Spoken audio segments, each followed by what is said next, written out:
Live from Fargo and serving you on TV, online, and on the go. This is Valley News Live at noon.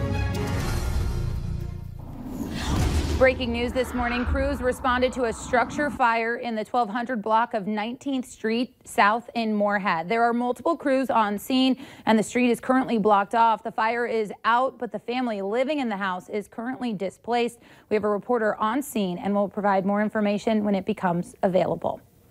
The North Dakota Department of Health has confirmed 13 new COVID-19 cases overnight, including 9 in Cass County. Out of the cases in Cass County, there are 7 women and 2 men infected who range in age from their 20s to their 60s. There are more cases in Cass County than anywhere else in the state. In total, the state has tested over 4,000 people for the disease and 122 have tested positive. 3 people have died from the illness while 25 have recovered. Meanwhile, in Minnesota, the total number of confirmed cases has jumped to 629. That is an additional 53 cases from yesterday. The virus is also responsible for 2 more deaths, bringing the total to 12. Most of those cases are around the Twin Cities area, but there are 6 in Clay County and 1 each in Wilkin, Otter Tail, and Mahnomen counties. Let's check in with meteorologist Lisa Green. Lisa, it looks beautiful out there right now. How long will this last for us? Well, change is already starting for us this afternoon, and especially as we head into the rest of the week. We've got some tough weather ahead. And in fact, we've got a first alert weather day that we've declared for Thursday. We've got an impactful storm system that's going to be moving through, bringing rain and snow and a mix all to the valley. The details on this still a little bit murky right now. Models not quite getting into agreement, but what they are showing is we could see up to about an inch of liquid moisture with this, whether it falls as snow or as rain. That's adding to the system here as we're watching those river rises. And then on the cold side of this system, several inches of snow possible. We're talking more than 4 inches of snow getting up there in some cases on our model. So we're keeping a close eye on that. Add some wind to that and it's just unpleasant. So we're going to be keeping an eye out for Thursday for you. You want to check back with us and we'll keep you posted on how things are looking as that approaches. Now we are also seeing some rain approach the southern end of the valley. Very light stuff, but here comes the clouds in the south. You could see some sprinkles associated with that too as that lifts northward. Temperatures, at least, though still mild. We're going to be into the 40s as you step out the door right now, but we get into those 50s for today, so warming things up here. You could see that cloud deck starting to take over in Fargo. We'll still get some sunshine in between. Eventually, we'll see a little bit more of that in spots, but overall, kind of getting a little more unsettled today. At least we, again, get to see a high of 54 in Fargo. More on that storm coming up in a few minutes. Sounds great. Thank you so much, Lisa. It's such a good town, a great place, great school. Everyone here is great, and then to hear something like this crazy happen is just really concerning. More breaking news. A man's body is undergoing an autopsy after it was found inside a Perham home, and another man, 40-year-old Derek Swear, is now in jail for second-degree murder. Our own Bailey Hurley was on the scene and is there today. She tells us that a BCA truck left just about 30 minutes ago from this small string of crime scene tape in front of the door. There's still a lot of unknowns as to what unfolded in this house last night, and neighbors say they don't really know either. They didn't hear any gunshots or fighting. All they heard was multiple officers responding around 10 o'clock last night.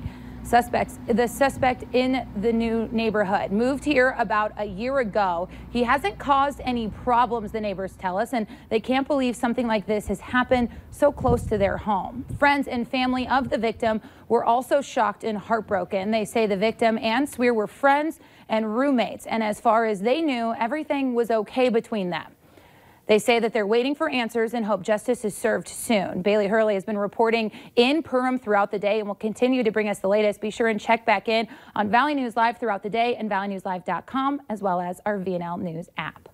Well, more road closures today from the overflowing Red River in the metro. Brookdale Road under I-94, part of Woodlawn Drive, and another section of 3rd Street in Moorhead by the city parking ramp just closed minutes ago. This comes as the Red River is expected to crest later this week. Well, a garage, 2 cars, and multiple tools are destroyed, and a man is injured after a brush fire got out of control in west central Minnesota. The Douglas County Sheriff's Office says it responded to reports of a garage fire at a home near Starbuck yesterday. When crews arrived, they saw heavy black smoke coming from the garage. The Sheriff's Office says the 69-year-old homeowner was taken to the hospital for injuries, but is expected to be okay. Well, a group of Amazon workers walked off the job in New York City yesterday, demanding their workplace be shut down and cleaned. A countless number of workers are designated as essential. They show up every day despite the coronavirus risks to make sure we all have food and medicine. Adriana Diaz talked with some of them. I'll get the alcohol. In the back of Maryville Pharmacy, outside St. Louis, brother and sister pharmacists, Catherine and Harry Zollers, are making their own hand sanitizer. How does it feel different now than it did just a few days ago? There's like a tension in the air with everyone. And especially in the last week, it's just been slammed based on the panic.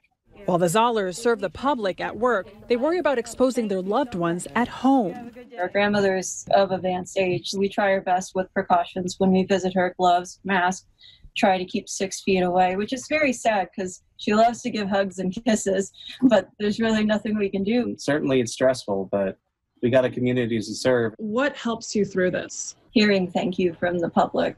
They've thanked us for being there in a similar way that I've done for soldiers and firemen. There's growing gratitude at grocery stores, too. New York Trader Joe's employee Arielle Grosswerder says she appreciates it, but knows it's temporary. Right now, we are essential workers, but in another 2 months, we'll just be minimum wage workers again, who no one thinks about.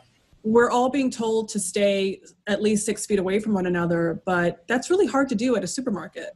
Yes, for sure. We're doing every other register, but when somebody comes with their groceries, they usually come within 2 feet. She says her parents want her to stop working, but I personally am not okay with the fact that anyone who can afford to stay home is, and then those who cannot afford to and have to keep going to their hourly job are the ones at risk. Like so many essential employees, the Zollers are determined to keep the virus out so their doors can stay open. We took an oath as a pharmacist to help any patient we possibly can. And, you know, we take that pretty seriously. While we were interviewing the pharmacists, they actually sold their last box of masks. So they're going to have to reuse the masks they were wearing for as long as they can. We also spoke to a grocery store worker who said it feels like he's in the infantry right now. He didn't want to go on camera, but he says working at a grocery store these days feels more like working for the National Guard or for FEMA. Adriana Diaz, CBS News, Warrenville, Illinois. Walmart has ramped up hiring and announced employee bonuses, and Trader Joe's has offered additional paid sick time. Well, in our consumer alert, a survey from Bankrate.com finds more than half of U.S. adults are now spending less. 52% say they have reduced general spending due to the coronavirus pandemic. But 2/3 of American adults with retirement or investment accounts say they intentionally did nothing with their portfolio in response to recent market volatility.